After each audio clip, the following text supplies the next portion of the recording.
by Sri Nautam Das Thakur, who is so wonderfully guiding us, directing us, and making us conversant with the very subtleties of sadhana bhakti. And basically, everything is focused to serve the two principles, which are the essence of all the literature, or the purpose of all the literature.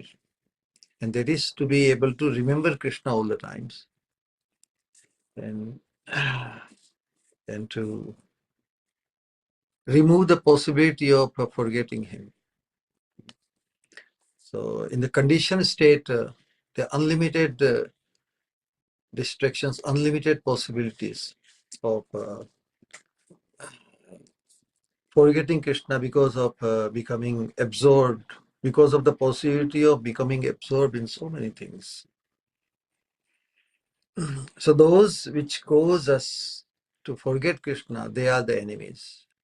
And the things which help us to remember Krishna, they are the positive things. They are things to be associated with.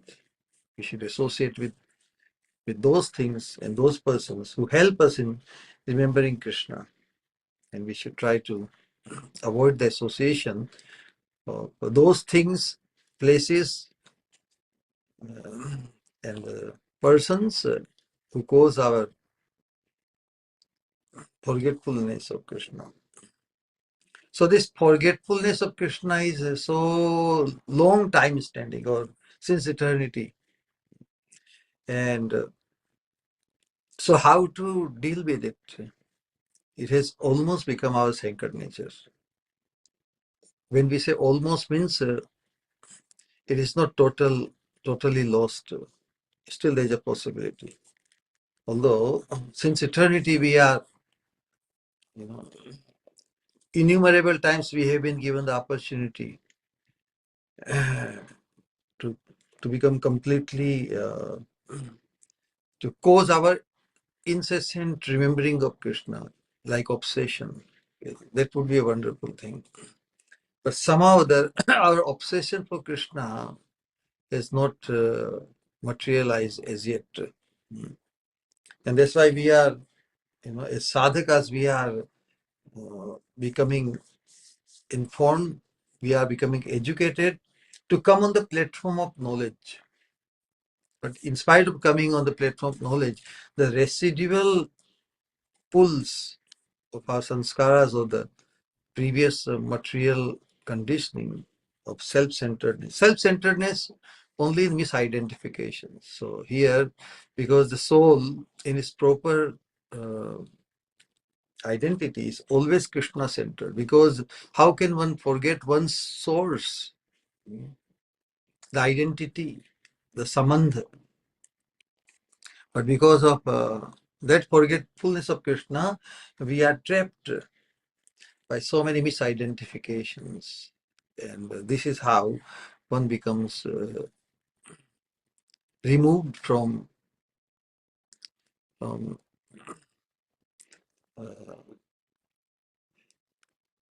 causing the perfection of his human potential. We are specifically talking about the human beings, because only in human being the modification is possible, the transformation is possible. And a human being can become fully modified. And so, considering that possibility, now we proceed how we can become fully modified. We can also become sadhu.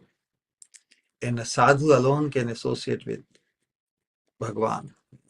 Without becoming a full-fledged sadhu, not only in one's consciousness, but also in one's conduct and speech and everything. Because, of course, mainly the consciousness, because it is the consciousness which pervades, which controls, or which directs, or which is reflected in one's behavior and in one's speech. And we are discussing our this process, this culture is to attain the highest possible, to raise our consciousness to the highest possible platform. Especially, this is the desire of Bhagavan Sri Chaitanya Mahaprabhu. He came with this manobhishta. Of course, his personal desires were also fulfilled. But when his personal desire of experiencing his own sweetness to the at the level of Radharani's, Radharani by her exclusive superlative sentiment of Madhanakhya Mahabhav, she is able to experience Krishna at the highest level, Krishna's sweetness. And Krishna wonders what's happening to her. So, although Krishna knows that he's very sweet, he's Madhurya, he enchants the whole world, Krishna knows it. But the way Radharani is enchanted by Krishna, Krishna wonders really, so the effect, from the effect one can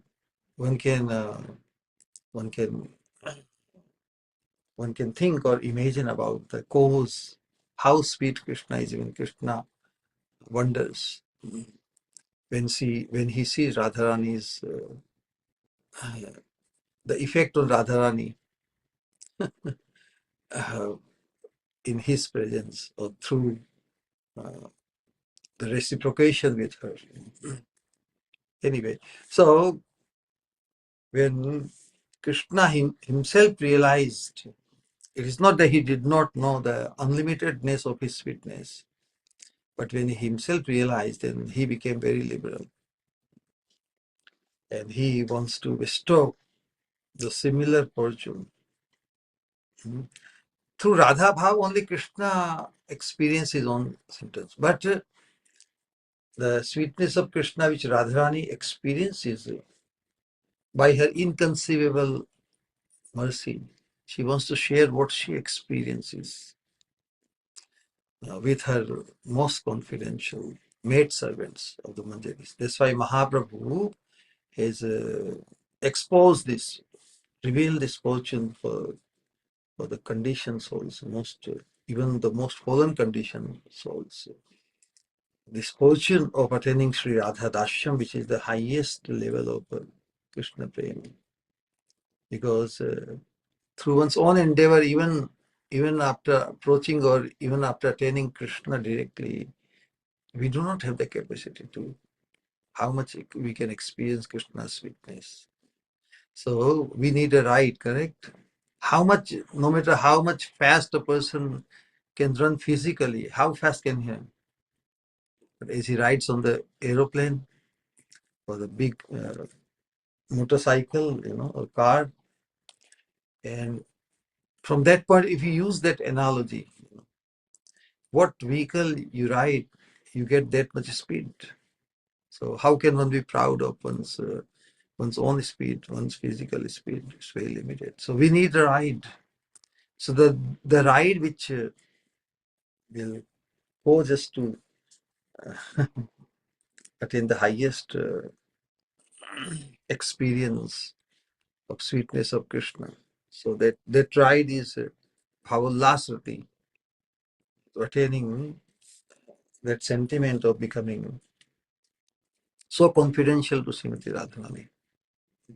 So one who pleases Krishna the most, one who gives the highest joy to Krishna. How can we not be subservient to that person? Because there is no match. Radharani's position in her sentiment is superlatively exclusive, so there is no question of trying to match her. That would be very unbecoming of oneself. So we would not. So Mahaprabhu says that what was never revealed before. Anarpita charima chirat. I want to bestow that fortune. So only targeting that purpose, to be able to attain Sri Radha Rashyam, and becoming blessed with bhavullasrati, where we lose personal conjugal attraction towards Krishna, but we relish the very imagination or very contemplation of how much Srimati Radharani alone is able to give joy to Krishna. So appreciating or the desire to please Krishna, the one who pleases Krishna the most, that person must be most adored, must be object of our highest adoration, even more than Krishna. So this is a novel concept, correct? Who should be the highest object of our adoration?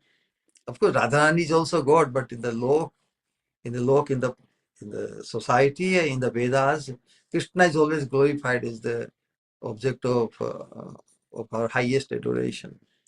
But in this Manjari Bhavapasana, we value Krishna only in relation to Radharani. Radharani is our Krishna. So that concept must be uh, very fascinating to us. Anyway, so we discussed text number 22. Basically, the anarthas in the form of 6 Shadripus.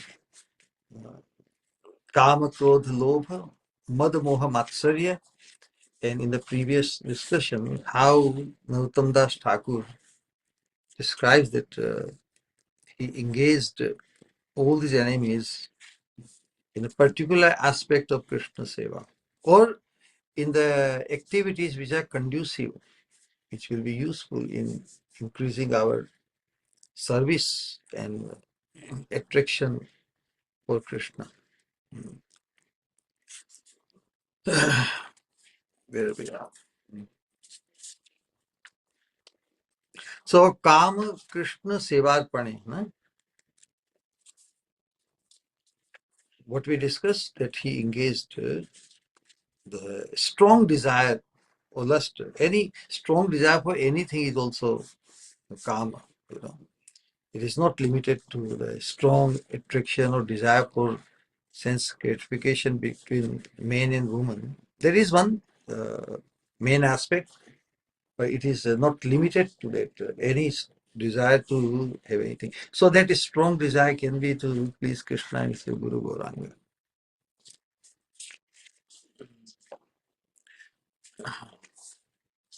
Correct? And Krodha Bhakta Dveshi Gani, those who are inimical to devotees, we can express our anger or, you know, the passion, or show our opposition or something like that. We discuss in detail, but just Lobha, Lobha Sadhu Sangha Hari Katha. This is the most important point amongst things. Because if once this is captured in today's shloka, we will basically highlight this aspect, that when one has attained the proper satsang or sadhu sange hari katha, because in sadhu sangha, hari katha is inevitable, indispensable. There is no meaning or no sense of sadhu sang without partaking in hari katha. Because satsang is the most is everything. Satsang is not only the cause of bhakti, satsang is also the effect of bhakti, and satsang itself is bhakti. Whether one is engaged in devotional service or not, whether whether he is situated in sadhu sangha. So this aspect is very, very important. We'll discuss in detail in the today's shloka. Now, काम क्रोध लोभ मोह मोह इष्ट दर्शन बिना moha ishta labh bina. When will I be able to behold Krishna? When will Krishna hold me? When will Radharani invite me? Okay, come. and do this seva. So this moha, when will I attain the darshan? When will I attain the call from the Supreme? And that kind of when somebody is hankering for something which does not as if exist for others, So, but devotees are hankering for the Supreme. So for the common masses, it appears that he is in delusion. he's hankering for Krishna darshan, he's hankering for... So non-devotees, it appears a delusion. But for devotees, and it's a transcendental position to be in that delusion, to hanker for Krishna darshan. Kam, Krodha, Lobha, Moha, Mada Krishna Guna Gane. To express one's pride and, making different signs and different postures, like a madman, making faces and different things. Mother Krishna Gunagane. Devotees that are exclusively surrendered to your lotus feet. In Gajendra's prayers we heard, Ekantina Yashyana Kanchanartham Vanchanti Ye Vai Bhagavat Prapannam. Actually, these shlokas, because they are all Uttam Shloka. Krishna's name is Uttam Shloka, correct? So especially all the shlokas of Bhagavatam, except some section in 5th canto where so many prose shlokas are there, but they can always hide. Ekantino yasyana kanchanartham vanchanti ye vai bhagavat prapanna atyadbhutam yaccharitam sumangalam gayanta ananda samudramagna. Gajendra praised the Supreme Lord. O Lord, the devotees that are exclusively surrendered to your lotus feet do not desire anything. They are simply intoxicated by singing of Sri Hari's auspicious and wonderful activities. So Gajendra is also glorifying devotees made, devotees intoxication by singing Krishna's glorious, wonderful activities, and thus they drown in an ocean of transcendental bliss. So 5 things taken care of. Now when it comes to Matsarya, the 6th one, the envy aspect, although he did make a promise in the previous shloka that I will engage these enemies like lust, etc., that are great obstacles to devotional practice in their own individual places in my worship of the Lord, thus turning them into friends of my devotional practice. He has vowed to engage the 6 enemies, all of them, in a truly wonderful way. But we find in the last shloka, that he could give place to 5 of these: Kam, Krodha, Lobha, Moha, Mada. But when it comes to Matsarya, not being able to tolerate, what is Matsarya? Envy, not being able to tolerate someone else's superiority and becoming displeased about that is called Matsarya. Parotkarsham asahanam Matsaryam. So although he did make a vow that he will provide engagement for all 6 of them, but he remains silent when it comes to engaging the envy. That's why Srila Prabhupada says that envy alone cannot be used in Krishna's service. That's why there is no envy in the spiritual world. If envy does not exist, then the aparadha is not possible. It's only out of enviousness one commits offense knowingly. It's not that sadhaka, the irony is that in spite of being aware and knowledgeable about that, yes, envy, then one can very easily feel one's own enviousness. But it has to be addressed, and in what way it has to be addressed, that is what has to be understood. So, because how you address envy? Envy has to be removed completely. That's the point. It has no replacement.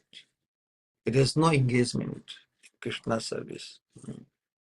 So unless the enemy of envy is destroyed, one can never become qualified for bhajan.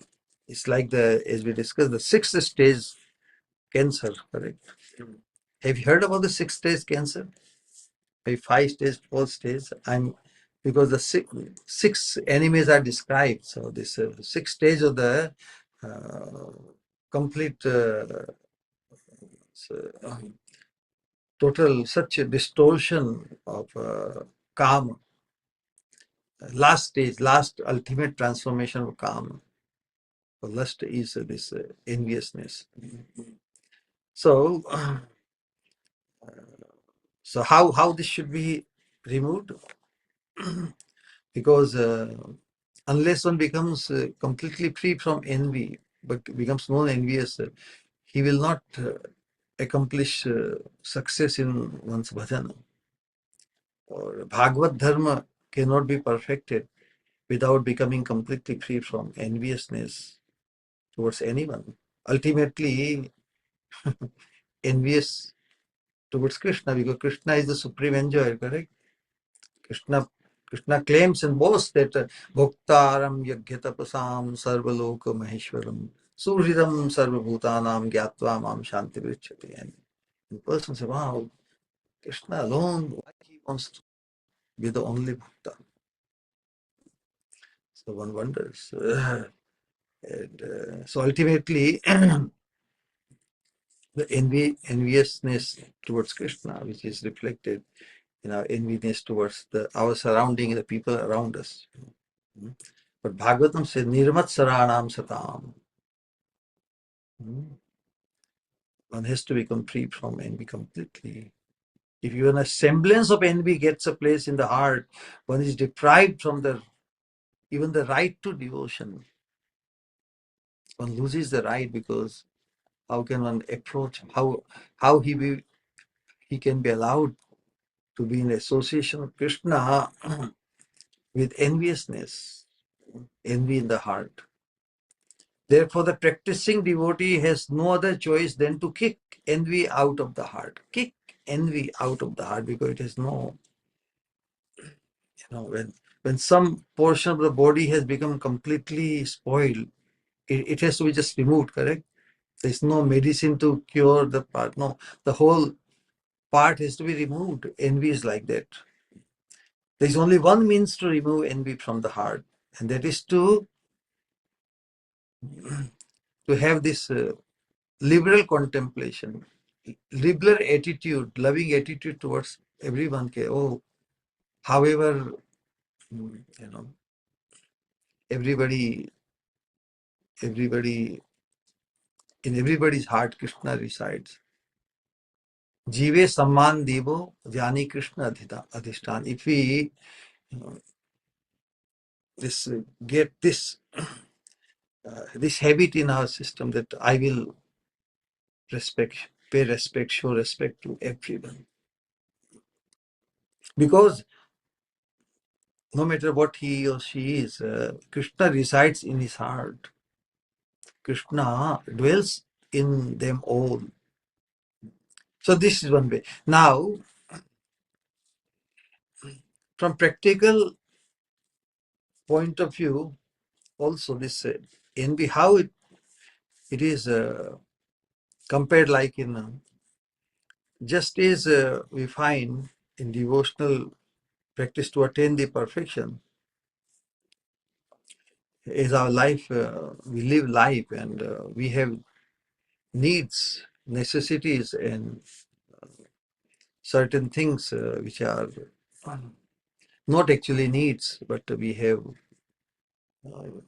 are so conditioned to be with. So enviousness is just like that. It's the conditioning. Like, what are the needs for our existence? The four things are described in the scriptures: ahara, nidra, bhaya, maithun. Eating, sleeping, defending, and yonavritti, or the activity which procreates, or progeny.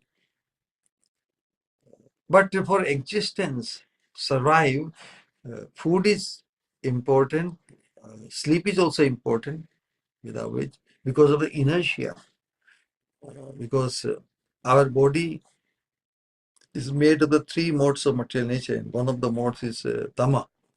So if we don't provide sleep to the body, it will become unfunctional, dysfunctional. So food is a necessary need, sleeping is also need. Providing protection to the body and our existence surrounding is also need. But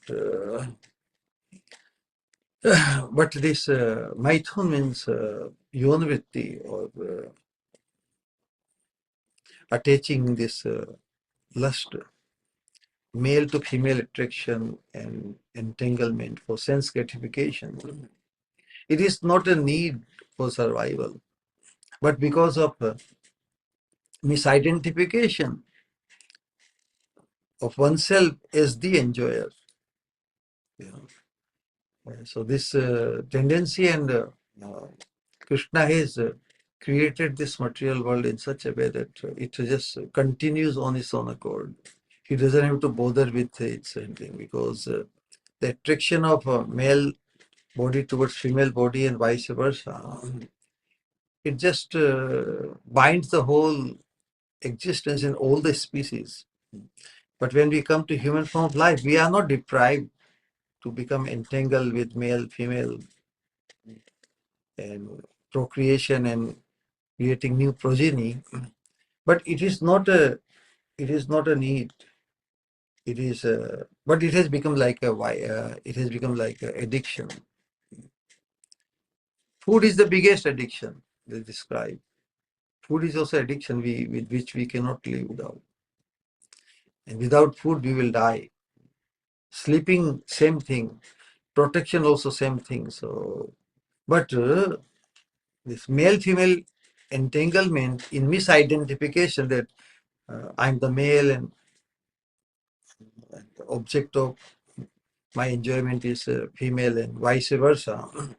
But that is not something one for survival. We won't survive without it too. So just as no replacement, like no replacement for envy, in the same way, Bhagavatam describes that even if food is polluted, it has replacement with another food. If no meat eating doesn't mean no eating, means it replace it with prasadam eating. No sleeping, no eating, no gambling, no intoxication. They have replacement, like intoxication in bhajana and all these things. But there is no engagement. Ultimately, all these things have to be completely removed. Loke vyavaya misha madhya sevam nitya hi jantur nahi tatra modana.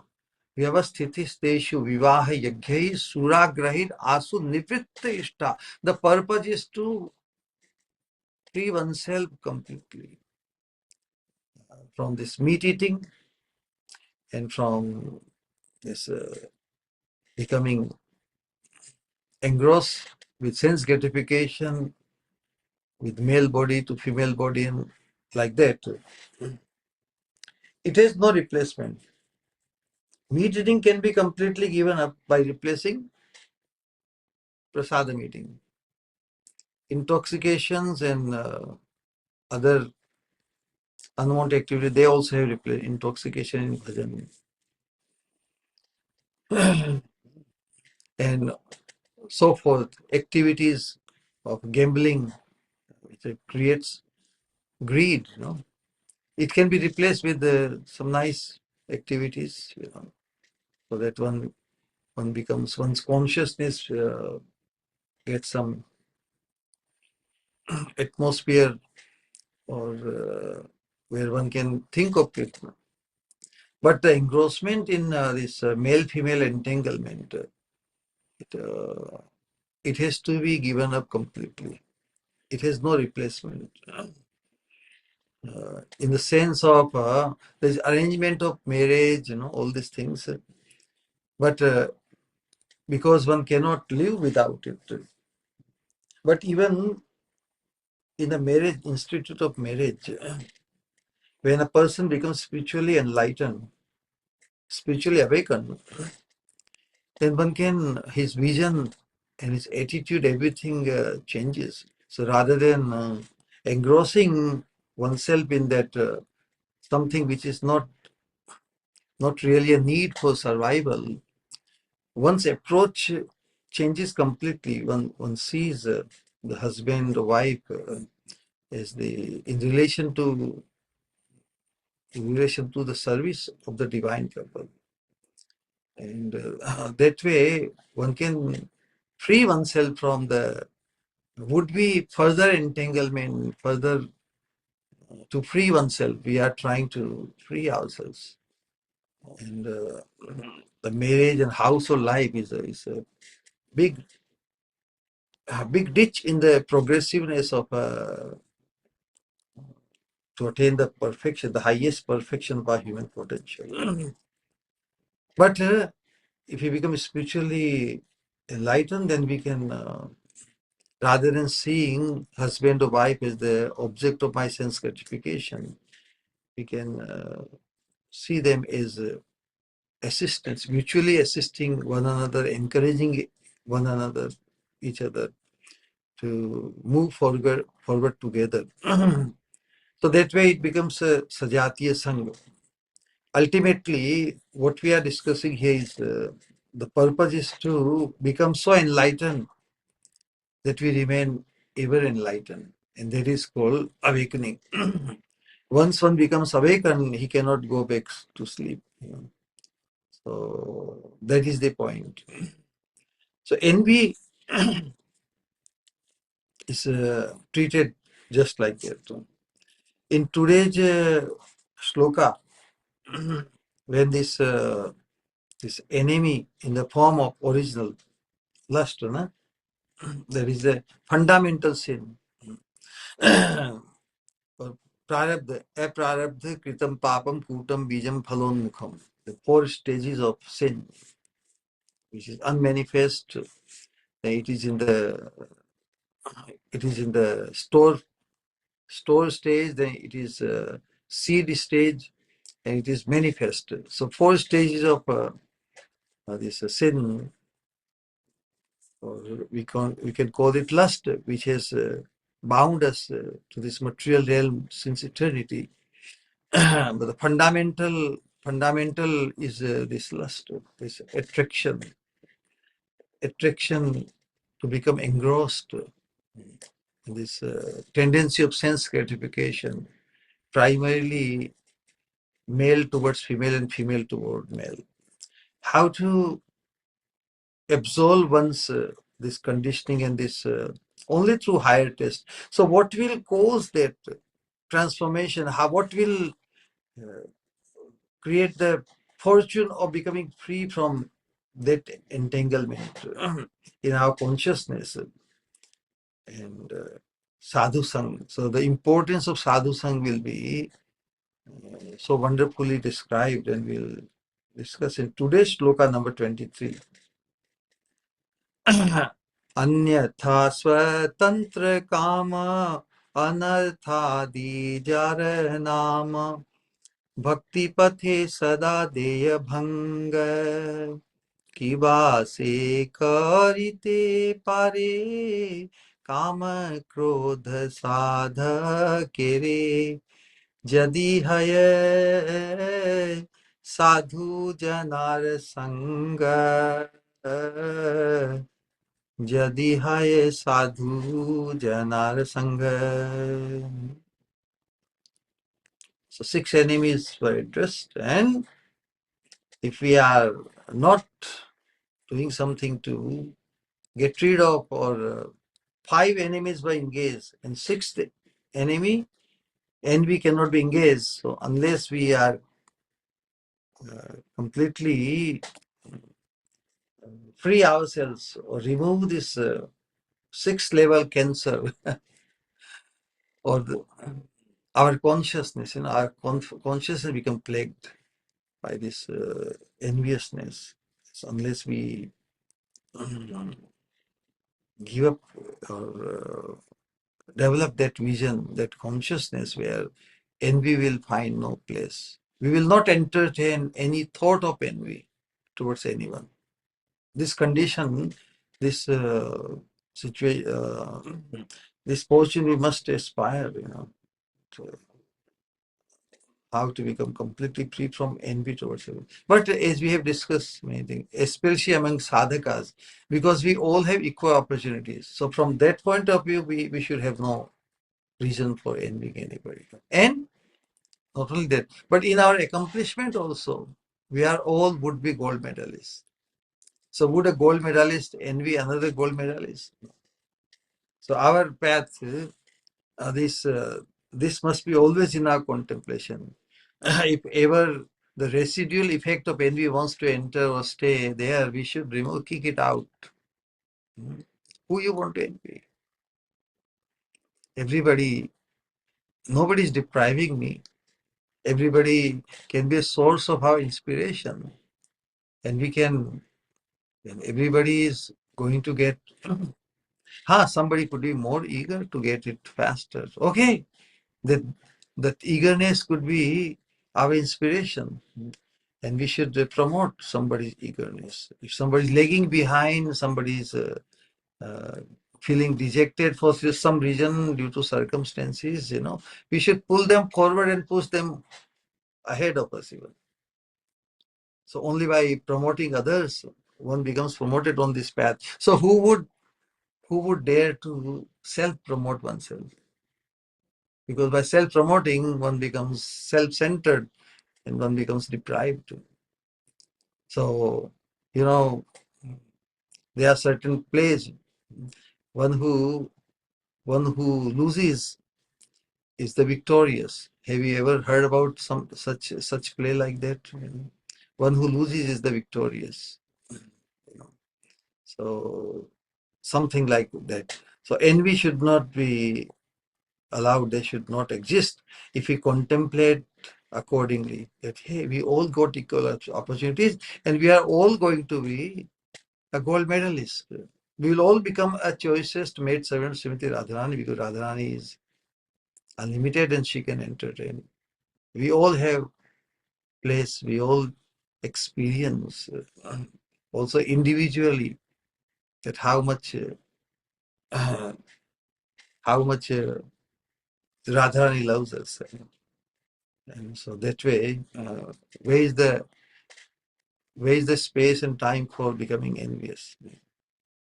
Otherwise, if these desires are used for selfish purposes, kama, krodha, lobha, all this.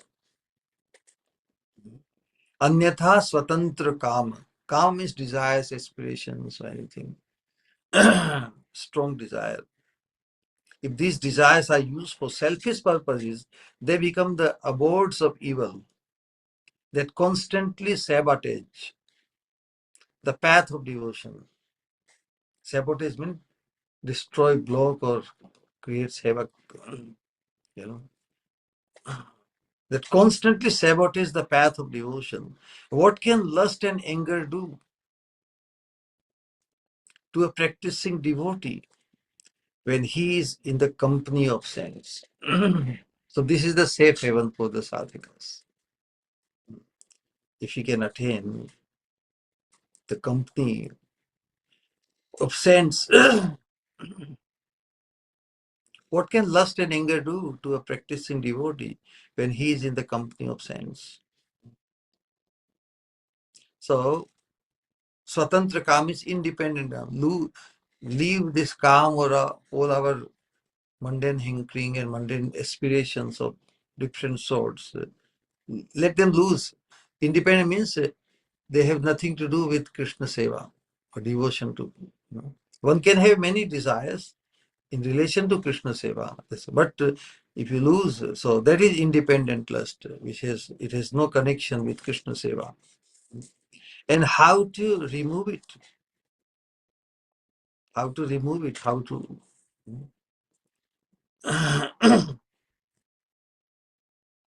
So, as we again, recalling that all these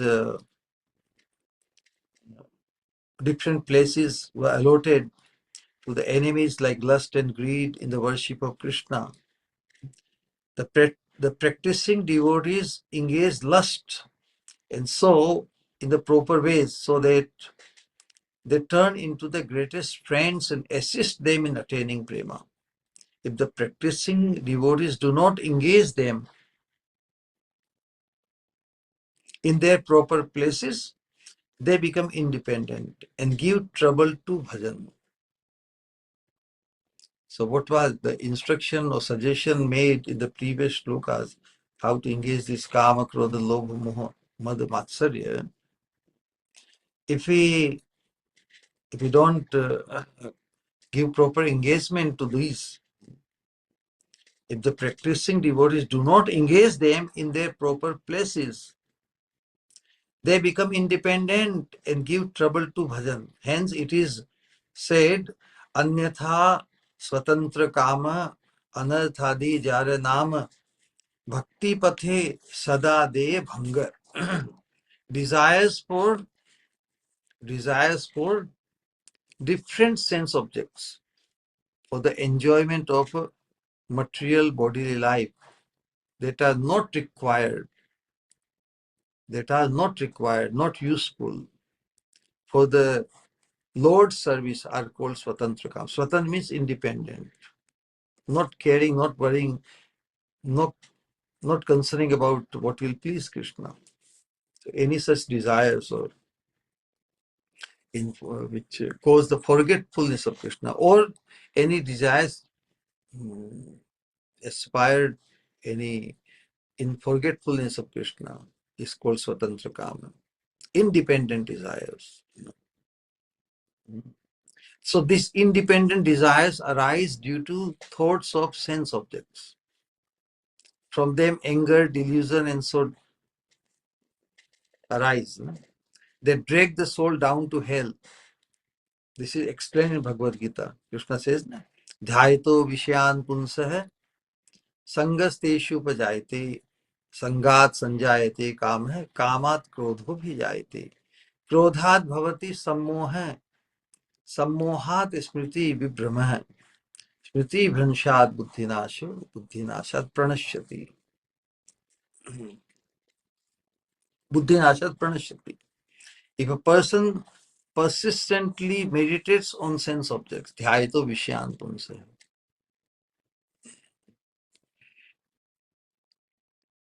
he will become attached to them. From attachment, lust arises, and when lust is obstructed or frustrated, anger arises. From anger comes delusion, from delusion comes loss of memory, from loss of memory, loss of intelligence. And when intelligence is lost, everything is lost. In other words, the living entity will continue to rot in material existence again and again and again. So this is what we have been experiencing. Falling down. This is the fall down. Fall down is not from the realm of no fall down. Correct? We have repeatedly experienced fall down. The definition of fall down for a sadhaka on this path of pure devotional service is that every time the opportunity is given to afforded us in this human form of life, and if we don't make it, nrideham adyam sulabham sudurlabham plavam sukalpam guru karnadharam mayanukulena nabhasvateritam puman bhavaptim natarits atmaha. In spite of having been afforded such opportunity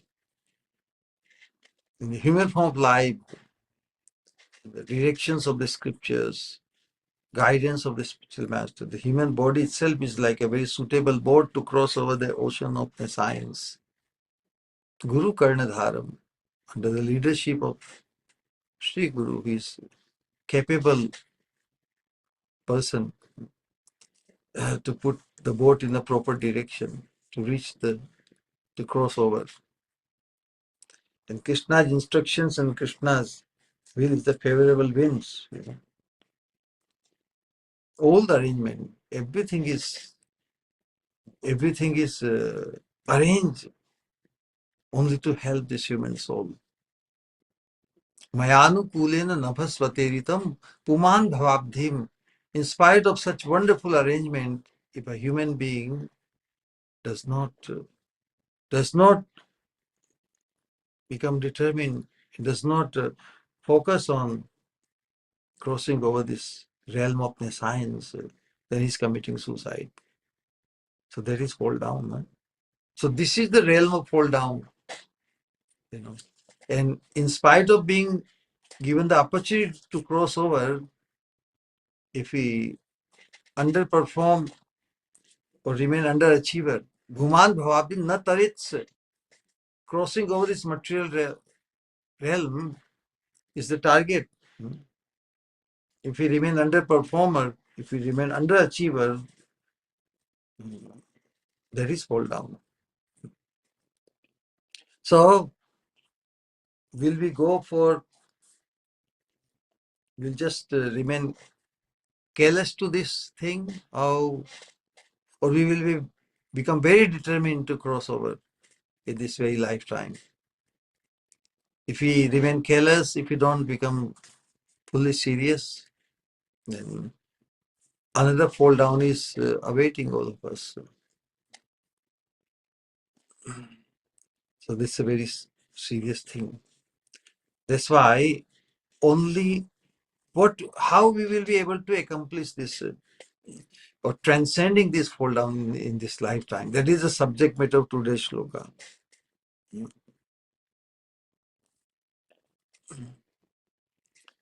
So if those who have taken shelter of the path of bhajan do not engage their lust in Sri Krishna's service, that lust will remain free and independent and cause havoc in bhajan. There are four kinds of vices. Four kinds of vices. Vices born of sinful activities, vices born of pious activities, vices arising from offenses, and vices arising from devotion. How can vices arise out of devotion? Because devotion also rewards the sadhaka many wonderful experiences, but the purpose, our ultimate target of devotion is to attain the lotus feet of Srimati Radharani, correct? Before attaining that, if one just becomes overwhelmed by the positive material things or material, even on this path of a pure devotional service, our focus has to be something which is yet to be accomplished. If we settle with whatever accomplishment other than that, then it can become anartha. How we will discuss this? So four kinds of vices. Vices born out of sinful activities, vices arising from virtuous activities, deeds, vices arising from offenses, and vices arising from devotion. So ultimately, first three are the gross, but the fourth one is very subtle. The vices arising from devotion, that we will discuss. After due consideration, we can understand that the root cause of all these four vices is this independent calm. When our calm or aspirations lose the direction, don't have the connection to Krishna Seva, then they become independent. The vices arising from sinful activities are fivefold. It is the vices are the effect, dosha, arising sins. The sinful activities are the cause, and these vices, anarthas, are the effect. Fivefold. Sins are fivefold. Avidya, asmita, raga, dvesha, abhinivesh. Avidya means ignorance, forgetfulness, or forget that causes our forgetfulness of Krishna, or forgetfulness that I am eternal servant of Krishna. Avidya means vismriti, which causes the forgetfulness. Asmita means the pride. Raga means attachment for the objects of sense gratification. Dvesha means aversion towards those things or those persons who are who will be blocking our sense gratification. Dvesha means again that aversion or envy towards those who we see as obstructing our sense gratification, or someone who is not aiding to our sense gratification. In Abhinivesh, Abhinivesh is basically fear. So the vices born of sinful activities, the sins are of five kinds. No? Vices, vices are five kinds which are born of sin.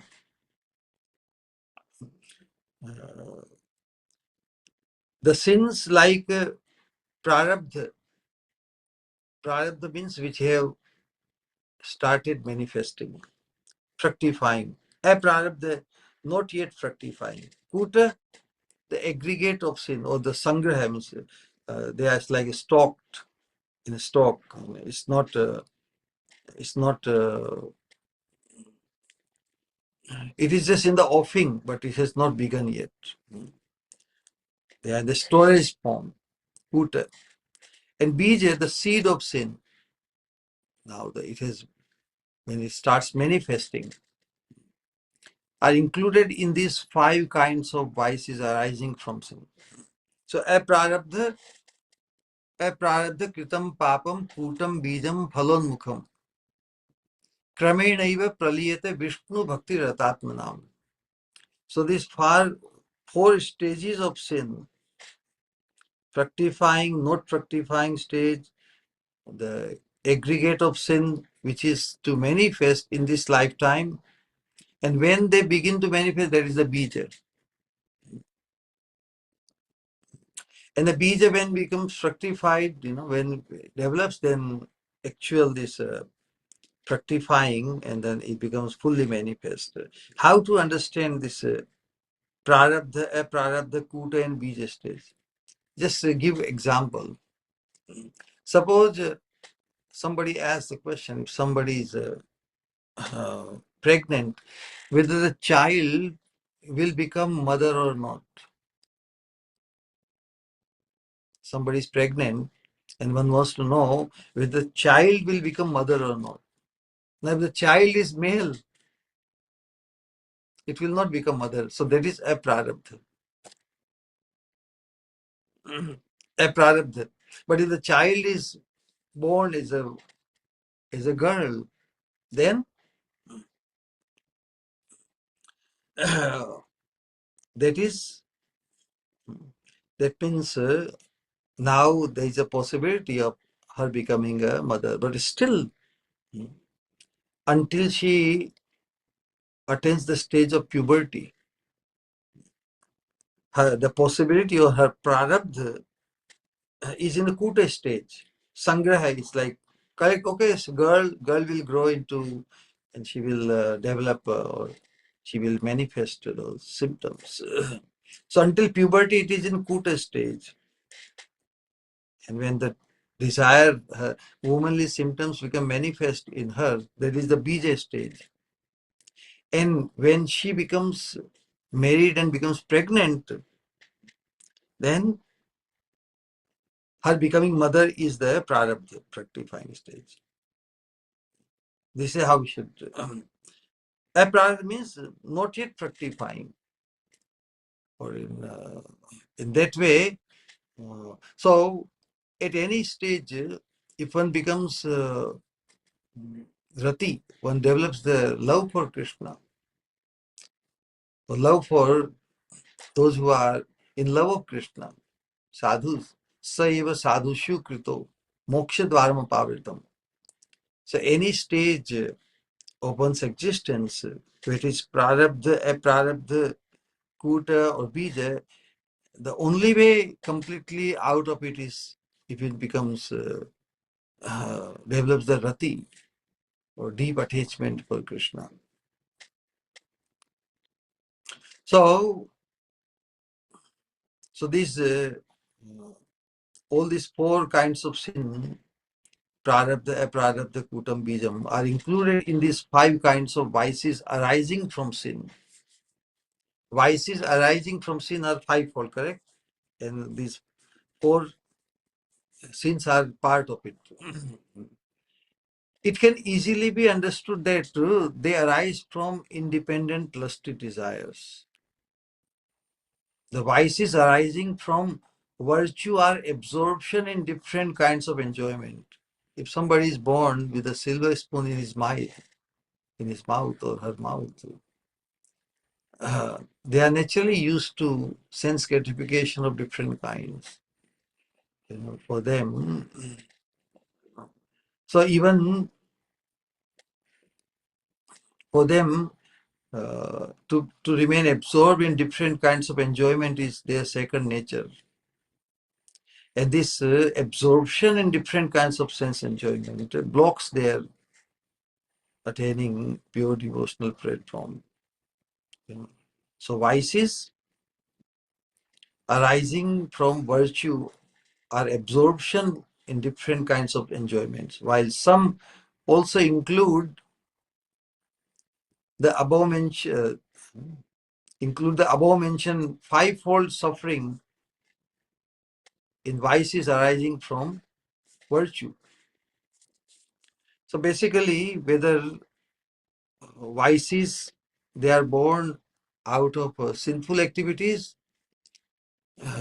which deprives one to attain the devotional platform. Similarly, the absorption in different kinds of enjoyment made available due to one's pious activities. They are also like, that's why Krishna says, Buddhi yukto jahati hai ubhe sukrita duskrite. Ubhe means both. Of course, sinful activities must be given up. Duskrite means sinful activities. But because they have effect. But sukriti, pious activities also have the effect which, what they do? They cause absorption. They cause absorption in sense gratification. One wonders, oh, because I have done such pious activities, so I got this sense gratification, I got this education, I got this birth, I got this. Correct? Very absorbing, huh? So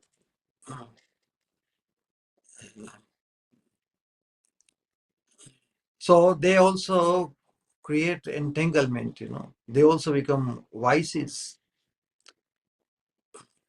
So vices arising from virtue is also same.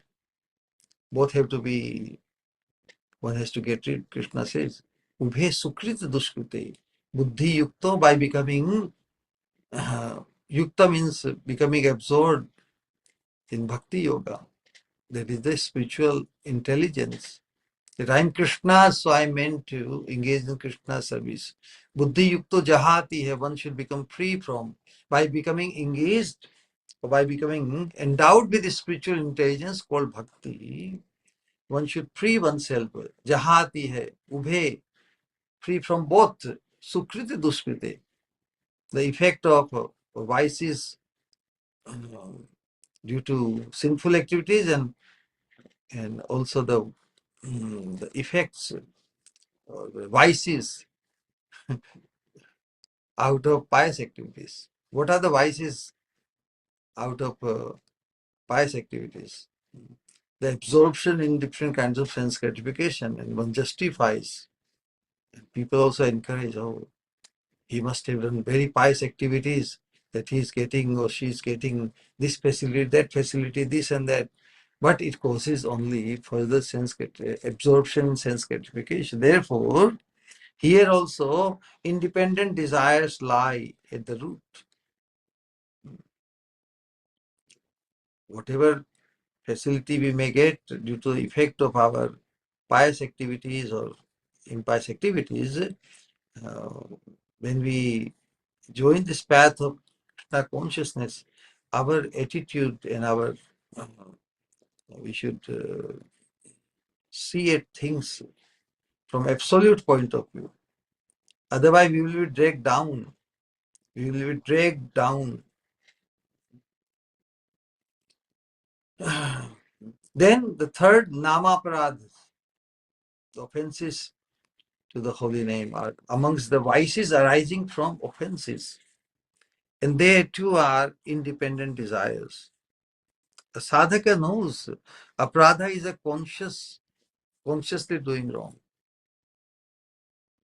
Sinful activities are performed out of ignorance, because ignorance means identification with the body, which is not our true self.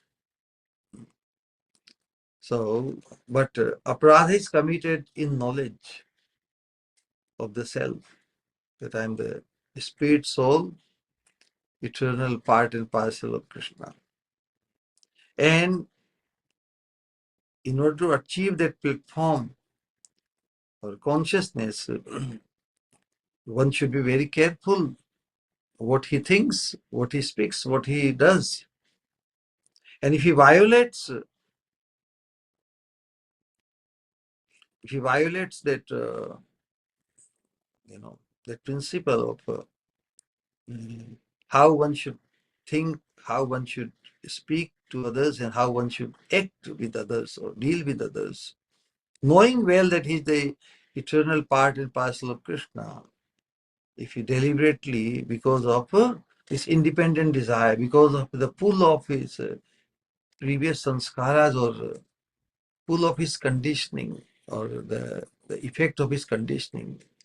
So one should not take it very lightly. One should not think that I am so advanced now that I'm free from all these vices. Rather, one should be very, very careful. We should very carefully pray to Krishna. Krishna, please protect me from the entanglement from your Maya, material energy. Especially like Prabhupada. So these namaparadhas, they cause again the absorption in different mundane sense objects, and the sadhaka failing to realize the glories of Sri Guru and Vaishnavas, causing him to commit offenses by considering them ordinary human beings. So offenses committed to other Vaishnavas, considering them as ordinary human beings. Vices arising from devotion are desires for profit. Now, how can be any vices arising out of devotional practice? So vices arising from devotion are desires for profit, adoration, worship and distinction, man puja pratishtha, desires for profit, adoration, worship and distinction. And these are also caused by the practitioner harboring independent desires. Same thing. For when the practitioner's heart is filled with desires other than Krishna, one may be performing bhajan, devotional practice of different sorts. But the goal of bhajan is to attain Krishna. The goal of bhajan is to attract the ultimate mercy of Krishna. If we settle before that, of course, while performing bhajan, we get a lot of praise and people glorify us. And so we think that we are very glorious. Of course, for others, if others think of us as very glorious, that is their prerogative and that is benefiting to them. But if we think that we are so glorifiable, we are so special, we are so advanced, we are so pure and so forth, then our further progress becomes stagnant. Then one thinks that he has accomplished, he has made it. But Krishna is yet to be attained. So one's focus becomes diluted from the purpose of attaining Krishna. This is the risk. So when the practitioner's heart is becomes filled with desires other than Krishna, and he has no taste for nectar of bhajan, then he will say, well, I'm a devotee and people are supposed to see me, so why I cannot have desire for profit, adoration, distinction and worship. The whole idea is that so even while practicing apparently devotional service, unless we are constantly reminded we have a long way to go, we have barely begun. And even barely beginning stage, it gives a clear contrast, compared to those who are non-practitioners. Devotees stand out big time in many ways. So if one thinks that one has become very special, one has become better, one has become purer than others, then he deserves this recognition. He hankers for recognition, adoration, distinction, profit. And this is how his further progress is blocked. So these independent desires spell mischief and are the root causes of all the vices of the practicing devotee. There is also, basically this is the point. These vices are the abode or manifestations of these independent desires. So their fountainhead of all the vices, all the anarthas, is independent desire, and we have been plagued by this independent desire since time immemorial. Now, how to become completely free from it and remain free from it whole life, unless we adopt that process, we will be stuck even in this lifetime, just like in previous lives. So what it does? Bhakti pathe sada dei bhanga. These independent desires create different vices that constantly destroy bhajan, creating so many obstacles in its way. The only obstacle in the progressive life of bhajan is vice. These anarthas are the obstacles. Correct? So this vices are the only obstacle in bhajan, in progressive life of bhajan. When vice is destroyed, the practitioner will gradually ascend to the stages of nishtha, ruchi, asakti, bhav, prem, etc., and easily become blessed with the attainment of prema. Very simply, theoretically, this process is described. But what will cause that? What will make it possible for all of us to stay free from vices? Obstacles we are facing, correct? So one who is facing the obstacle, unless one adopts the process that will keep our vices at bar, away from us, what will happen? So the question arises how to accomplish this. These independent desires have been in the human heart since time immemorial, and they are very powerful and hard to stop. They are inscribed in our system, in our antakaran. It's almost impossible on our own to get rid of this, because we have adopted them, or they have become our second nature. It's anarthas of different sort. Will the practitioner be able to engage these powerful desires that always turn towards the sense objects? Will the practitioner be able to engage these powerful desires in Krishna's service? These powerful desires that always turn towards the sense objects. But how can these powerful desires be turned in Krishna's service? On his own strength.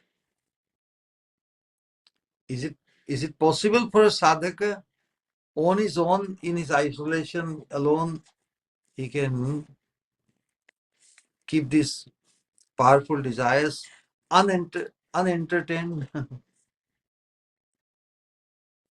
The answer to this is the second half of the slokas.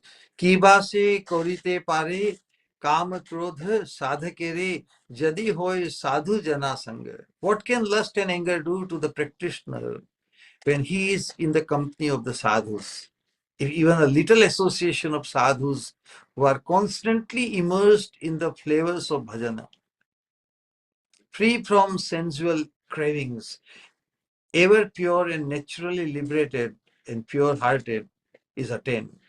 Once again, if even a little association of sadhus who are constantly immersed in the flavors of bhajans, who are free from sensual cravings, who are ever pure and naturally liberated and pure-hearted, is attained, then the enemies like lust will be unable to extend their might.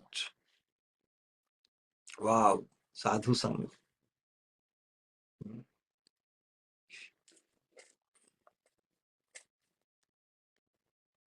Because in the association of such Mahatpurus, such pure devotees or advanced devotees, what will happen? Our consciousness will never be allowed to remain independent. Independent desires means becoming self-centered. In the association of such pure sadhus, it will become impossible to remain self-centered. So if one develops such attachment, satsang means attachment to the Satpurush. So if somehow through association, through cultivation of the satsang, if one becomes attached to the Satpurush or the pure devotees, then it would become impossible for him to allow his consciousness to become independent and become self-centered. Rather, he will become attached or centered in the glory of the Satpurush. When we are in association of the pure devotees, or whom we consider as pure devotee, we just want to engage our whole faculty of activity or expression, our mind, our speech, our actions, only to express our appreciation and love for the spiritual being. So that's why, what can lust and anger do to the practitioner when he is in the company of the sadhus? Even if even a little association of sadhus who are constantly immersed in the flavors of bhajan, those who are free from sensual cravings, those who are ever pure and naturally liberated and pure-hearted is attained, then the enemies like lust will be unable to extend their might. Even if by chance they may sometimes arise, they will be swiftly wiped out on the strength of saintly association. Tato du sangam utsijya satsu sajjeda buddhiman. Santah evashi chinyanti mano vyasanga mukti bhi. The saintly persons, the pure devotees, by their powerful Harikatha, very potent words, potent strikes, they will completely destroy the excessive attachments of the mind, excessive attachment of the mind for sense gratification or independent calm or desires. Then vices will no longer be able to arise independently. Particularly, it is said, sadhanoti sadhyati the sadhus. Sadhanoti. Sadhanoti means one who accomplishes. Sadhanoti means accomplishes or succeeds. And sadhayati iti. So not only he is accomplished in succeeding in subduing the enemies and brings about the perfection, but those who are practicing bhajan themselves and also make others do bhajan are called sadhus. Sadhus are not simply just self-centered. Sadhus, that means one who goes the sadhuta, the benefit or the fortune which they have attained through sadhu sang of their previously. So they who also provide sadhu sang or the fortune of becoming sadhu to others, they are called sadhus. Those who are practicing bhajan, accomplished, successful in themselves and also make others do bhajan are called sadhus. On the strength of their association, even ordinary human beings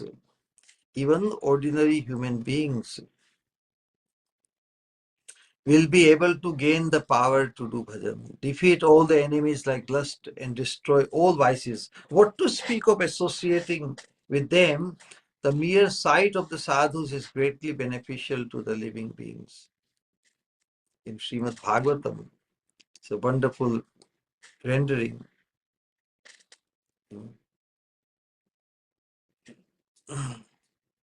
Krishna, when he appeared to Nala Kuber and Mani Griva, when they were cursed by Narad Muni to become trees, so when Krishna delivered them, so Krishna told them, just as there are no obstacles for the eyes to see when the sun rises. What a wonderful analogy.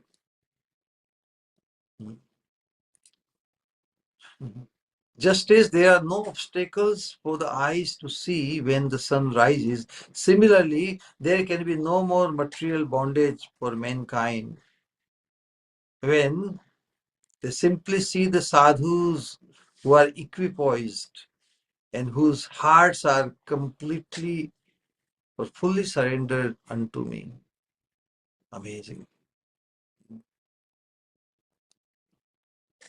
Sadhunam samachittanam sutaram mat kutatmanam darshanan no bhaved bandha punso punsokshno savitur yatha. Just as there are no obstacles for the eyes to see when the sun rises, similarly, there can be no more material bondage for mankind or a person who simply sees when he simply sees the sadhus who are equipoised and whose hearts are completely or fully surrendered unto me. The waters elsewhere in Bhagavatam, uh, Krishna says that the water or the rivers in the holy places or the water of the holy places or the murti image, the worshipable deity manifesting in stone, etc., cannot purify a human being as much as the sadhus can. For the former purify only after long delay, correct? How many times one has to take bath in the Ganges thinking that Ganges is very purifying. One who takes bath in the Ganges, it has many purifying effect. And especially one who takes bath in the Ganges with faith, in Vedic culture, Ganges water is very purifying. But it takes long time. The the inner conscience and consciousness, it takes long time. But the mere sight of the sadhu sanctifies at once. Yat pad samshraya sute munayeh prashamayanaha sadhya punanti upasprishtha swardhuni aponu sevaya. In Srimad Bhagavatam, Shonak Rishi is glorifying Suta Goswami's arrival. Yat pad samshraya sute, O Suta Goswami, munayeh prashamayanaha sadhya punanti upasprishtha. So those saintly devotees who are fully absorbed in the service of the lotus feet of the Lord, simply by seeing them upasprishta, sadhya punanti upasprishta, simply by their mere coming into our vision, Swardhuni aponu sevaya. Punanti means becomes purified. So consciousness, our whole existence becomes purified by coming in association of pure devotees, fully absorbed. What is that? Those whose hearts are completely surrendered unto me. Other processes of taking bath in the holy places, holy rivers, and worshipping the deities, all these things, they take long time. But to be able to associate a pure devotee by his mere sight, even one's direction can change. It's one word or one instruction of a pure devotee, and it can cause such transformation in our consciousness. And then the human potential becomes, ignited. And one thinks, wow, what a wonderful life, what a glorious life this person is. How can I, And he appears as a human being. Sadhu is also a human being or not. So every human being is meant to become a sadhu, but how many people want to become a sadhu? without finding absolute attraction to a sadhu, who would even imagine to become a sadhu? But that is the effect. Mere sight of the sadhus sanctifies him at once. The engagement of the aforementioned enemies like lust in the service of Sri Krishna is only possible by associating with the saints and receiving their grace, receiving their association, their instructions, and eventually realizing their most blessedness.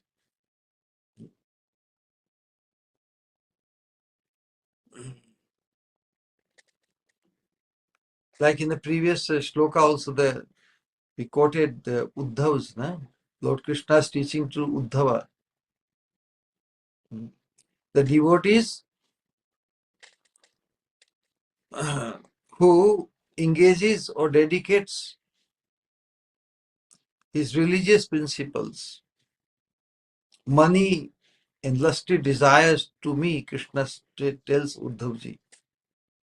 The devotee who engages or dedicates his religious principles, dharma, money, and lusty desires to me will attain loving devotion to me. Krishna says, Labhante, Madarthe, in 11th canto, Krishna says, Madarthe dharma kamarthan. Madarthe, for my purpose, to please me, what one does? Dharma. Dharma means his religious principles. Artha means money. Kam means lusty desires.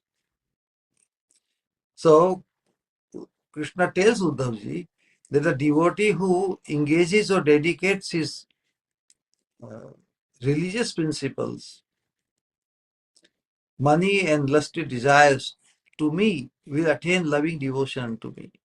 Labhante nishchalam bhakti mai uddhava sanatane. Unto me.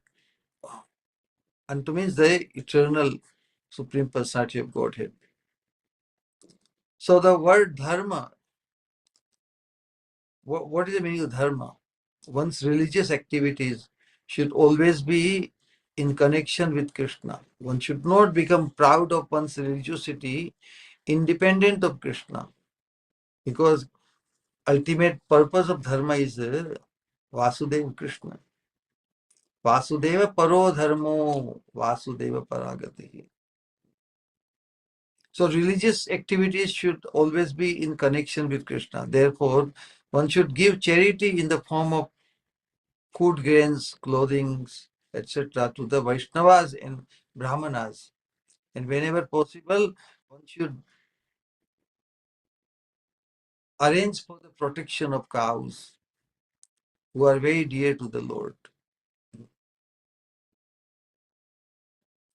Who are very dear to the Lord. The word kama indicates that one should satisfy one's desires with the transcendental paraphernalia of the Lord. Kama means a strong desire. One should satisfy one's desires with the transcendental paraphernalia of the Lord. One should eat Mahaprasadam, correct? So there is also a strong desire. One should eat Mahaprasadam, food offered to the deity of the Lord, and one should also decorate oneself with the Lord's flower garlands, and sandalwood pulp, and should place the remnants of the deity's clothing on one's body. One who lives in a luxurious mansion or apartment should convert his residence into a temple of the Lord. Yeah, one may have the fortune of lots of wealth, very big house, mansion, then he can convert his residence into a temple of the Lord and invite others to come chant before the deity, hear Bhagavad Gita and Bhagavatam, and taste the remnants of Krishna's food.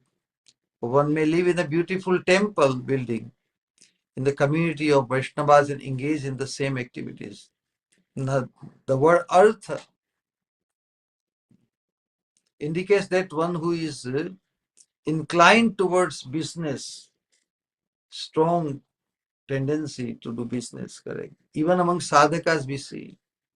So Krishna says, well, those tendencies, they can be spiritualized, they can be Krishnized. Religious principles, dharma, kama, and artha.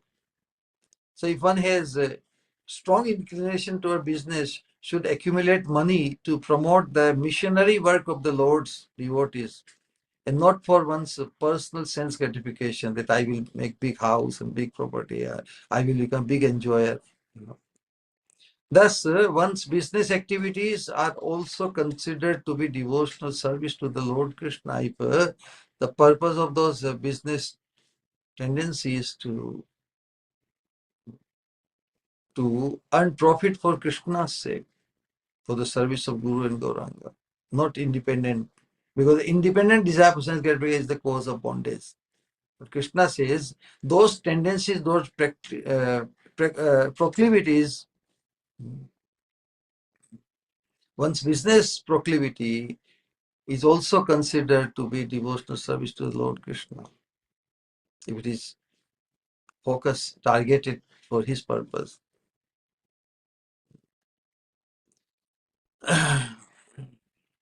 So, the injunction to Uddhavji is very amazing. Nischala Bhakti. Since Lord Krishna is eternally fixed in perfect knowledge and bliss, there is no possibility of disturbance for one who worships the Lord. Correct? Krishna is capable to draw our whole attention, to cause the absorption of him in us.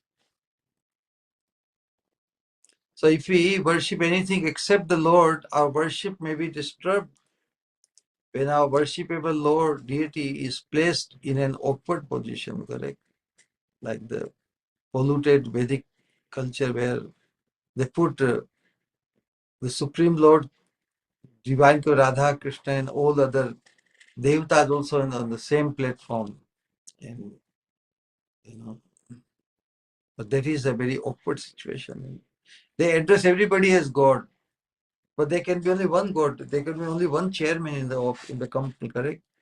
And if everybody in the audience or in the company, if they addresses everybody as the chairman, how awkward would be the position of the real chairman? So if we worship anything except the Lord, our worship may be disturbed when our worshipable deity is placed in an awkward position. But because the Lord is the supreme, the Lord alone is supreme, our worship of him is eternally free of all disturbances. Worship of Krishna alone will take care of all other worships.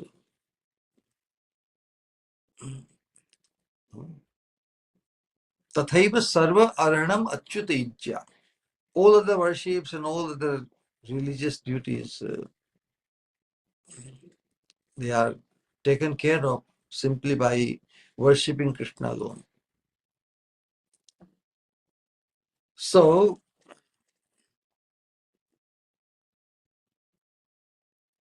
satsanga labdhya bhaktya mai mam sa upasita sa vai me darshitam sadbhir anjasa vindate padam.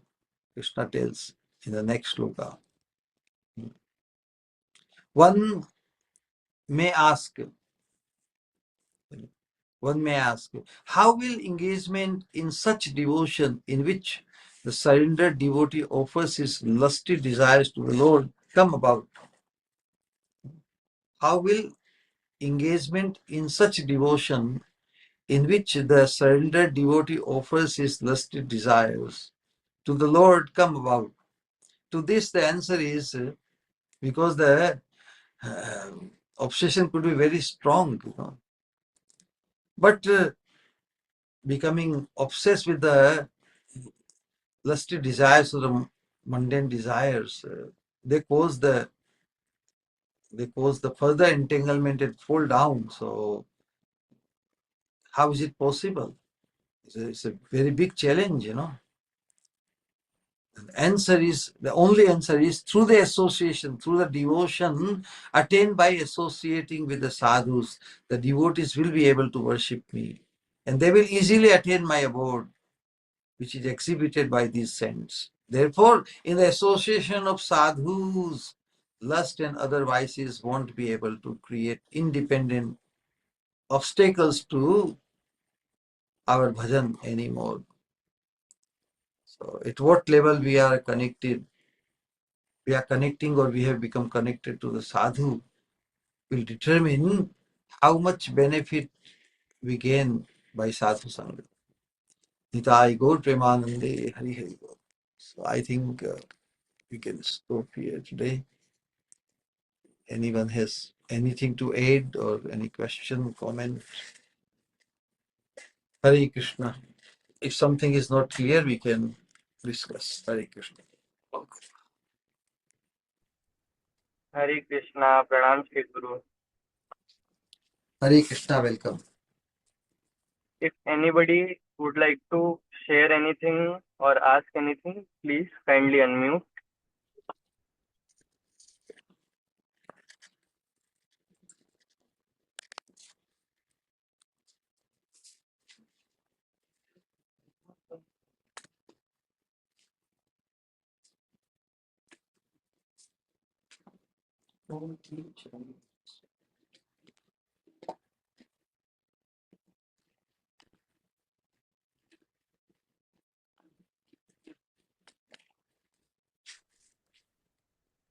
Hare Krishna, Pranam Shri Guru. It was amazing class.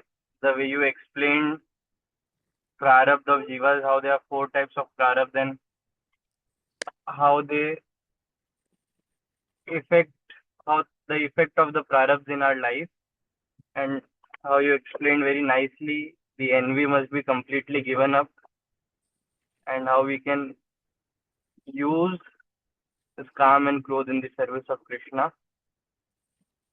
Brilliant class, Shri Guru. Thank you so much. Hare Krishna.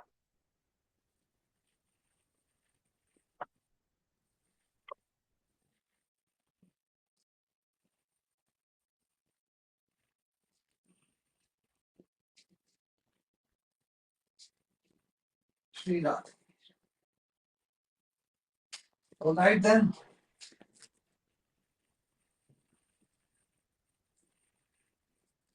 We will all chant Hare Krishna Mahamantra at least 3 times with honor and love for our Shri Guru. Hare Krishna, Hare Krishna, Hare Krishna, Krishna Krishna, Hare Hare, Hare Rama, Rama, Rama, Rama Rama, Hare Hare. Hare Hare Krishna, Hare Krishna, Krishna, Hare Krishna, Krishna Krishna, Hare Hare. Hare Hare Rama, Rama, Hare Rama, Rama Rama, Hare Hare. Hare Hare Krishna, Hare Krishna, Hare Krishna, Krishna, Krishna Krishna Krishna, Krishna, Hare Hare. Hare Hare. Hare Hare Rama, Hare Rama, Rama, Hare Rama Rama, Rama Rama, Rama, Hare Hare. Hare Hare. With love, we will call out Om Vishnupada Paramhamsa Parivrajakacarya Ashtottara Shat.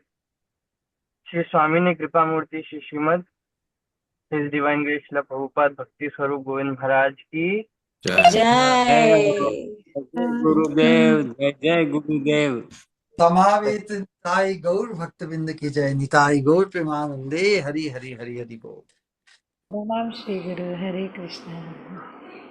Smiling, enthusiastic devotees ki jai. Hare Gaur Krishna, Pranam Shri Guru. Hare Krishna. Pranam Shri Guru, Hare Krishna. Hare Krishna. Hare Krishna. Pranam Shri Guru. Hare Krishna Sri Swamini Mati Astu. So we all have the fortune to study, read, and discuss.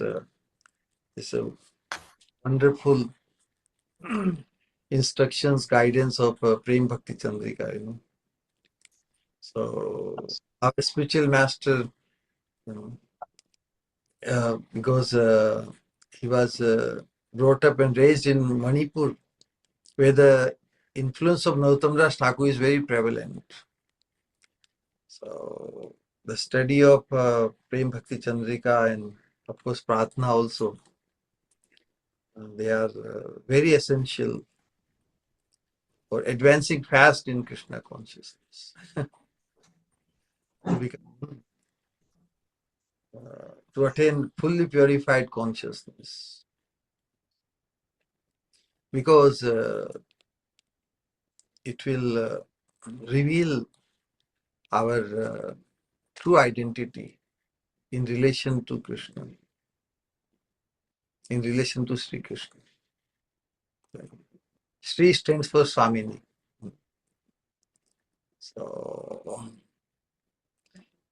So as we proceeding on this path of pure devotional service is called sadhana.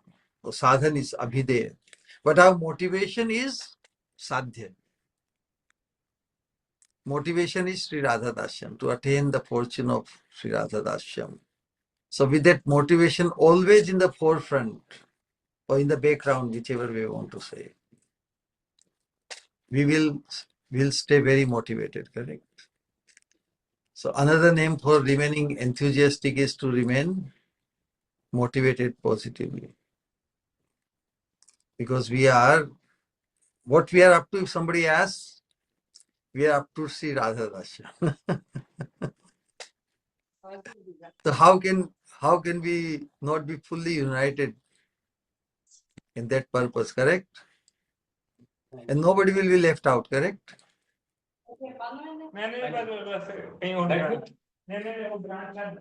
Sri Guru, a small request. Yes. Yesterday, you shared a shloka of Gopal Champu with Harshita. If you will kindly sing it, Sri Guru, once, it will be very inspiring for us to memorize that word. I shared with whom? Harshita, Really? daughter of Prema Oh, Bhakti. I asked her if she can memorize it. Yeah, I memorized that shloka. What year was that? Many years, but but I can recite it. Of course, if I see it, then it will be fully mistake free, But if I recite Imau, but the slok is very nice. Imau Gauri Shyamau Manasi Viparitau Bahirapi Spurat Tattat Vastraviti Buddha Janai Nishchitamidam Sakopi Yacha Prema Vilasadubhayo, like that. So let me find the shloka, then I can recite. Okay, just 1 minute. Oh, Krishna.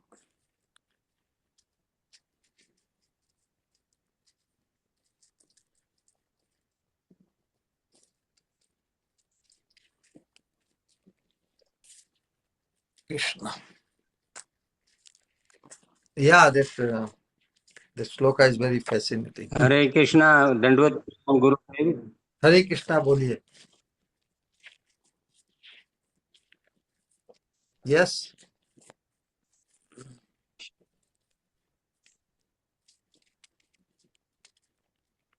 Okay. हाँ बोलिए.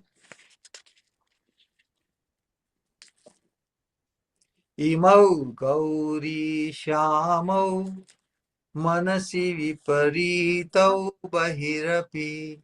इस metre में भी गा सकते हैं. इमौ गौरी श्यामौ मनसि विपरीतौ बहिरपि स्फुरत् तत्तद्वस्त्राव इति बुध जनैर्निश्चितमिदम् सकोऽपि याच्छय प्रेमा विलसत् भय स्फुरितकर्तया. बाबू दधन मूर्ति भावम पृथग पृथग पिया विरुद्भूत.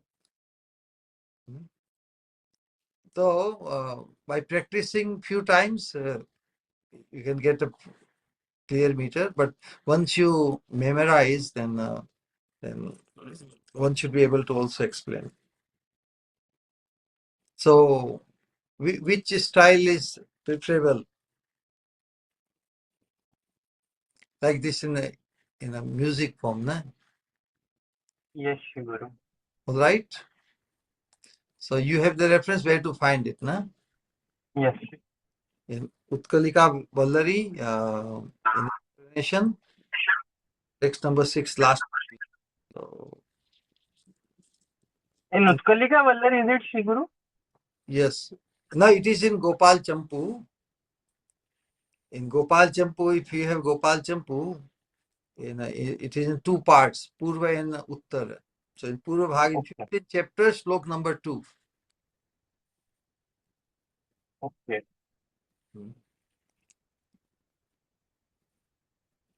Yeah. So the sloka is very wonderful, na? Yes. Seeing Sri Radha Shyam seated on their throne in Goloka's nocturnal assembly before they retire for sleep, na? Sri Madhumangal said, this golden and bluish pair sit facing me on their throne are reversed both internally and externally.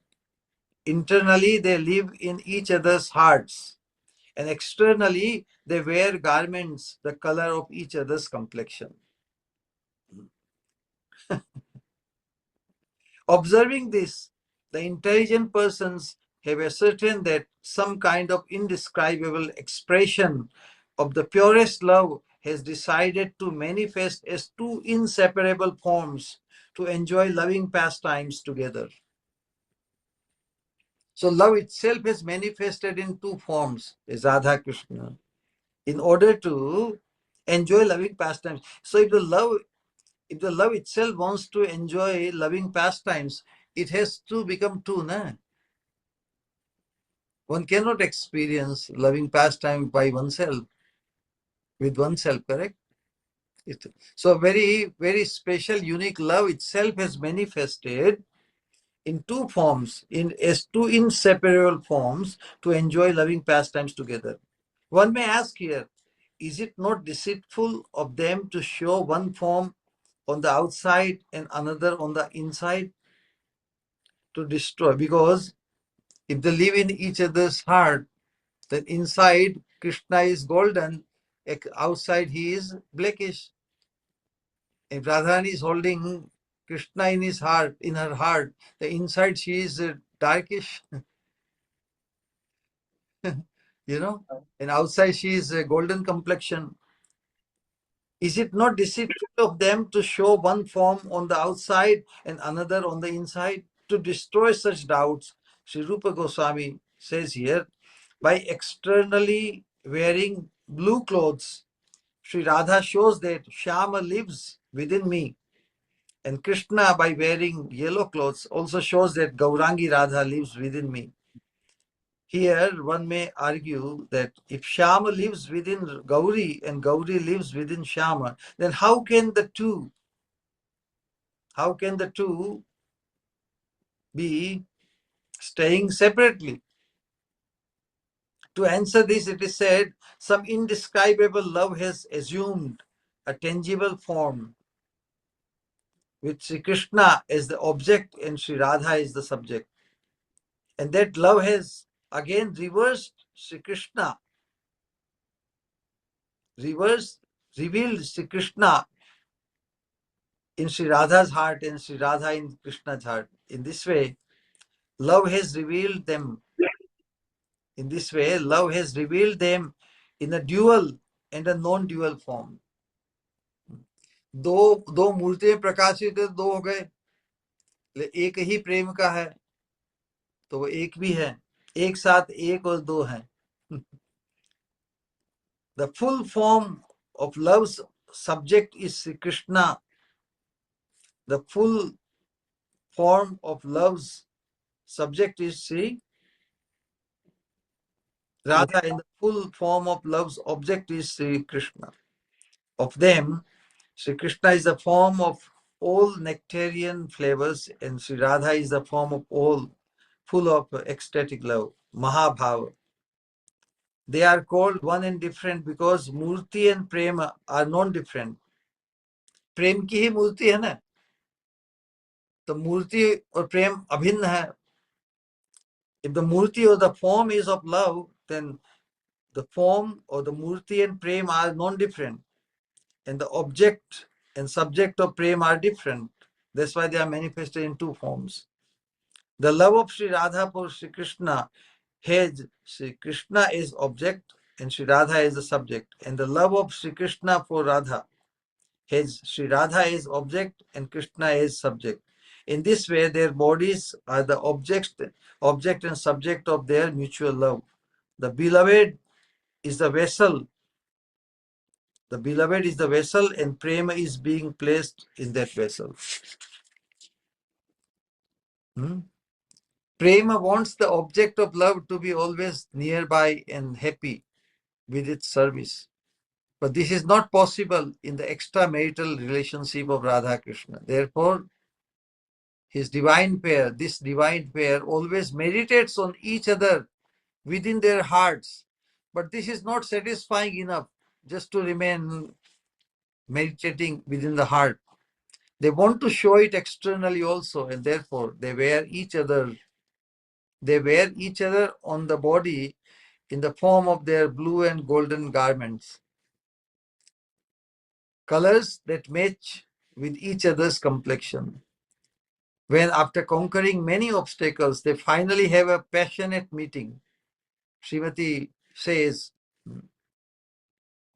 Tuya anurage hame pori neela sari. Out of passionate love for you, I wear my blue sari that is of your complexion.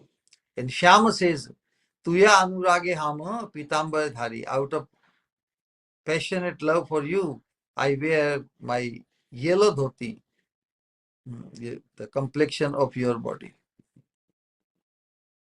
So Sri Rupa Goswami now sees the splendor of these love-filled garments, and he compares Krishna's clothes with the lightning and Radharani's blue silken garments with musk.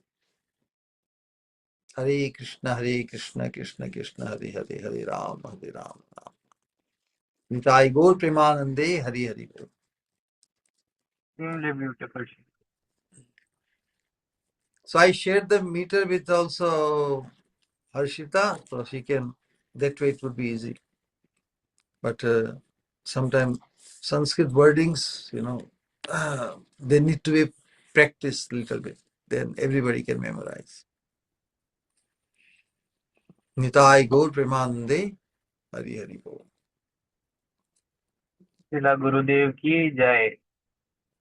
Samaveta Nitai Gaur Bhaktavinda ki jai. Nitai Gaur Premanande, Hari Hari Hari Hari Bol. Gaur Premanande. Hare Krishna. Pranam Shri Guru. Hare Krishna, Hare Krishna. Hare Krishna, Pranam Shri Guru.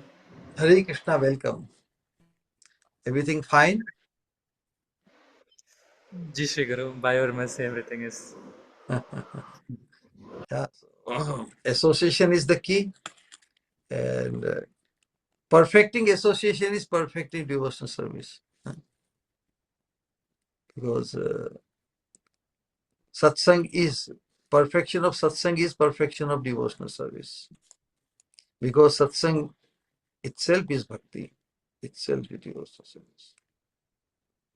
So just as devotional service or practice of devotional service has different stages, different levels of purified stage. In the same way, as our satsang or association of a saintly person becomes elevated, the way at what level we associate with the saintly person, accordingly our devotional fervor will also increase. All right, then we'll see you in just about 2 hours and 10 minutes in Kirtan. All right? Gaur Premanande, Hari Hari Bol.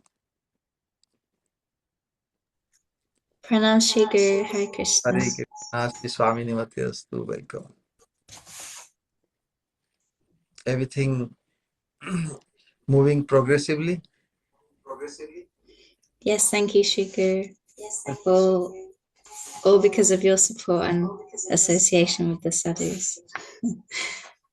Then, yes, that is the spiritual togetherness that we move with this identical aspiration. Then conflicts will be minimized, and if the identical aspiration is fulfillable for everyone of the highest nature, and there would be no space left for any negative spirit or anything to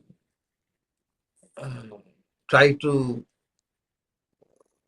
So we become special rather than trying to become special. Nobody talks like this, correct? You become special in the eyes of Krishna and Guru Gauranga only by not trying to become special.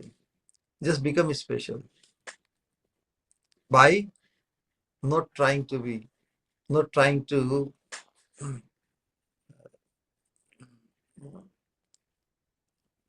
like that.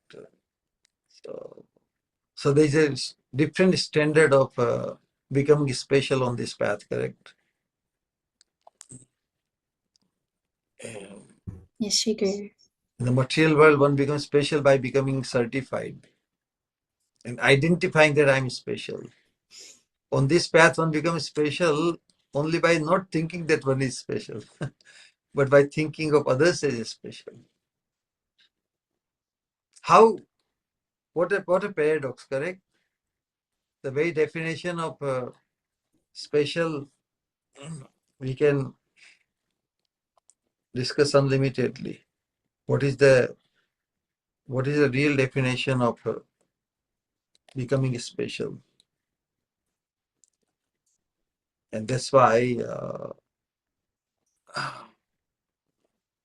we can see the whole atmosphere. Chaudike Anand Dekhi. One can feel the joy of appreciating everything around us, everything in seeing in relation to Krishna. There would be no hatred left in us towards anyone or anything. There is only when one has been touched with the pure sentiment of love for the divine thing or divine person, because we have everything to gain. Na? We have so much to gain, sir, that we cannot afford to cause our destruction, lamenting or craving for anything of this world. We have big thing to crave after, na? That will free us from all the cravings, period. If we crave for Sri Radha Dashyam, we will think that our cravings for so-called other things, for $1 billion or this or that, they will appear very, very puny, very, very insignificant. And we want to experience the insignificance of these material offerings or proposals of this world only by situating acute focus of Sri Radha Dashyam. Nitai Gaur Premanande Hari Hari Bol. Can I ask a question, Shri Guru? Of course. So I was just wondering, based on what you were sharing now, where does you talked about hatred. I experience a lot, particularly actually just from association with this Sangha, it's been revealing to me more and more the desires that were obstructed from my vision that I wasn't aware of, they're being shown. And so I'm experiencing a sense of dislike, which I think is potentially misidentification, but yeah, so this sense of hatred, like where does that sit, and how is it possible to not feel dislike for oneself when we're trying to not feel so prideful?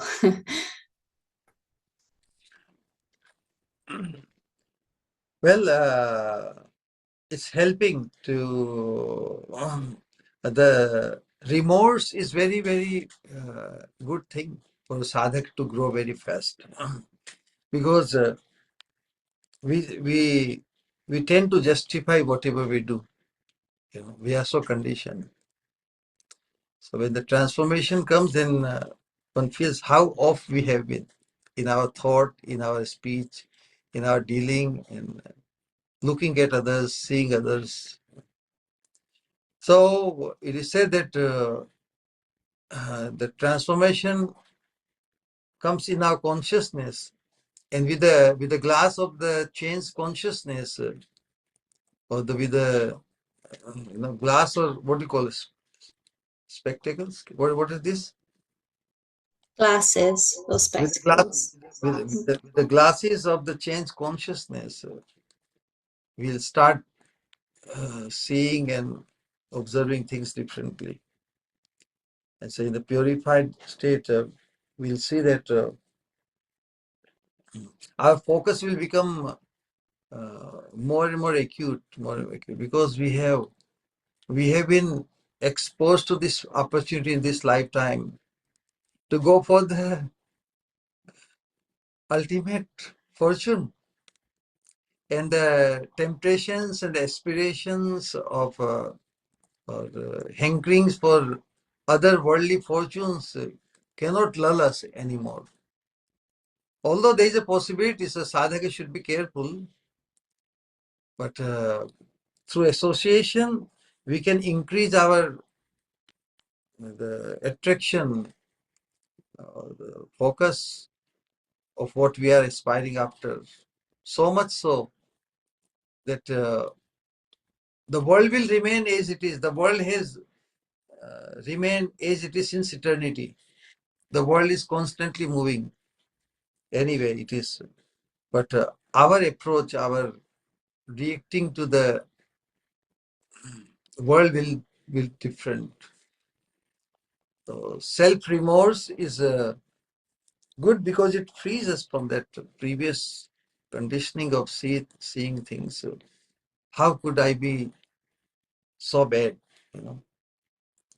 So how could I be so off? Well, opportunity is now. You know. So grab this opportunity with all the hands, both hands, and then you will have never to look back. Only moving forward with full force, and everything will be left behind anyway. So we have to attain such focus. And it is possible only through the association of like-minded devotees who can encourage each other and pull and push. You may need to pull somebody, sometimes push somebody.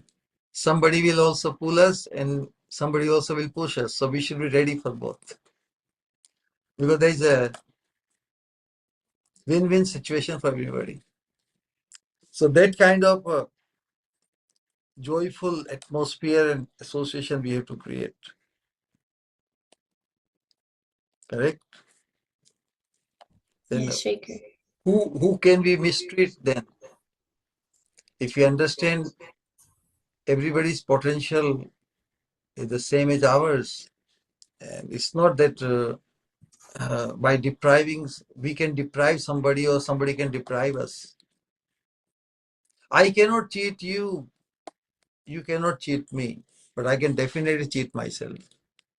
So we have to free ourselves from self-deceiving, which we have been doing since eternity. What an irony, correct? People think we can cheat others.